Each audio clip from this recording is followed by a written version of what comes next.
Em 1542, o explorador espanhol Francisco de Orellana descreveu cidades imensas às margens do rio Amazonas, milhares de pessoas e civilizações densas no coração da floresta. Durante séculos, estes relatos foram tratados como fantasia. Mas os arqueólogos encontraram algo real: manchas de terra negra com 2 metros de profundidade. Cientistas de Cornell confirmaram que este solo, criado há 2.500 anos, ainda alimenta plantas ativas hoje, mantendo uma produtividade que a indústria de fertilizantes comerciais não consegue replicar. Podes produzir este solo em casa, a custo zero, usando materiais que atualmente deitas fora. Durante décadas, a ciência assumiu que a Amazônia não podia sustentar grandes populações.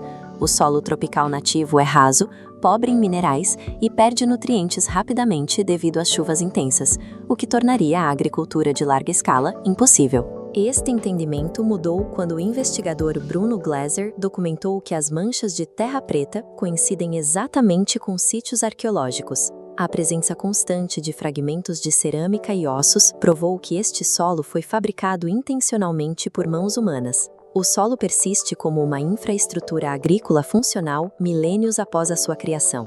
A sua estabilidade permite que a terra permaneça fértil sem a necessidade de aportes externos ou adubação moderna. Populações de centenas de milhares de indivíduos sobreviveram numa região onde a terra nativa mal suporta a agricultura de subsistência. O segredo não foi a tecnologia de sementes, mas a transformação do próprio solo num sistema permanente e regenerativo. O biocarvão é o componente central da terra preta. É um carvão vegetal produzido por pirólise, um processo de aquecimento de biomassa orgânica num ambiente com oxigênio limitado. Ao contrário da cinza, que é um resíduo mineral que a chuva dissolve e lava rapidamente, o biocarvão é um esqueleto de carbono estável que permanece no solo durante séculos. Sob o microscópio, o biocarvão revela uma superfície específica de 300 metros quadrados por grama. Esta estrutura funciona como uma esponja física, absorvendo até 5 vezes o seu peso em água e fixando minerais que de outra forma seriam perdidos. Esta porosidade cria uma elevada capacidade de troca catiônica. O carbono atrai e retém íons positivos de nutrientes essenciais, como o azoto e o potássio, libertando-os lentamente para as raízes das plantas conforme necessário. Dados da Cornell University mostram que a terra preta contém 70% mais carbono negro e até 8 vezes mais fósforo do que os solos adjacentes que não foram modificados.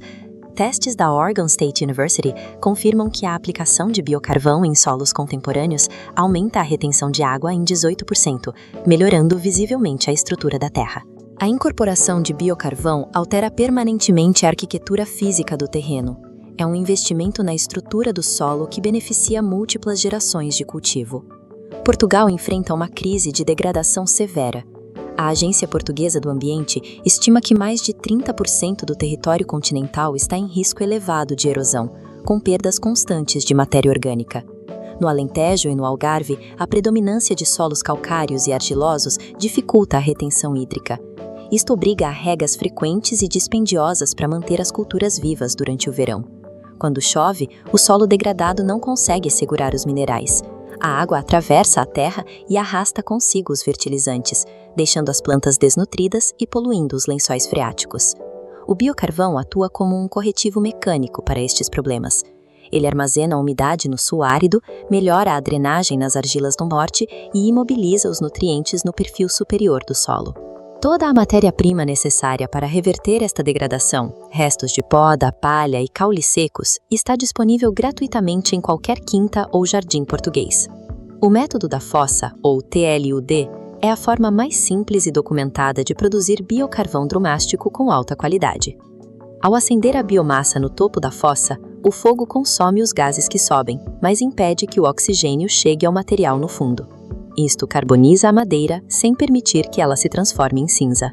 O ponto crítico da produção ocorre quando o fumo transita de branco e denso para uma fumaça fina e azulada. Este é o sinal de que a pirólise terminou e que o carbono deve ser arrefecido imediatamente com água. Para quem necessita de volumes maiores, o método do tambor metálico de 200 litros oferece uma eficiência superior. O tambor funciona como um forno selado. Os gases saem por pequenos orifícios no topo e queimam no exterior. criando um ambiente interno sem oxigênio que carboniza a biomassa de forma uniforme. Estas técnicas de engenharia térmica permitem replicar o biocarvão estável das civilizações antigas usando ferramentas rudimentares e resíduos vegetais comuns. Aplicar biocarvão acabado de queimar diretamente na horta prejudica as plantas. Devido à sua alta porosidade, o carvão cru vai absorver os nutrientes que já estão na terra, provocando um déficit nutricional imediato. A ativação é o passo obrigatório para carregar a estrutura de carbono com micro-organismos e nutrientes antes de a introduzir no solo. O processo envolve moer o carvão em fragmentos pequenos e misturá-lo com composto úmido numa proporção de 1:3, deixando a mistura maturar durante pelo menos 2 semanas. Durante este tempo, fungos e bactérias benéficas colonizam os poros do carvão. O biocarvão torna-se num reservatório biológico carregado de nutrientes prontos a serem usados pelas plantas. As diretrizes de aplicação recomendam que o biocarvão ativado ocupe entre 5 a 10% do volume do solo, concentrado nos primeiros 30 centímetros da zona radicular. No inverno, as cinzas da lareira podem ser usadas como complemento. Elas fornecem cálcio e potássio imediatos, que o biocarvão ajuda a fixar permanentemente na estrutura do canteiro. A ativação transforma o carbono queimado num reservatório biológico estável e permanentemente fértil. O sistema Terra Preta baseia-se na acumulação exponencial de capital biológico. Em vez de substituir nutrientes todos os anos, o agricultor está a construir um solo que se torna mais resiliente a cada ciclo. No outono, o biocarvão ativado é incorporado no solo após a colheita. Uma camada de cobertura morta, como palha, protege os micro-organismos durante os meses frios. Na primavera, a cobertura em decomposição é misturada com composto fresco. Este ciclo repetido aumenta visivelmente a densidade biológica e a profundidade produtiva da terra. No norte, o uso de estrume animal para ativar o carvão produz resultados ainda mais rápidos, criando um inoculante rico em azoto.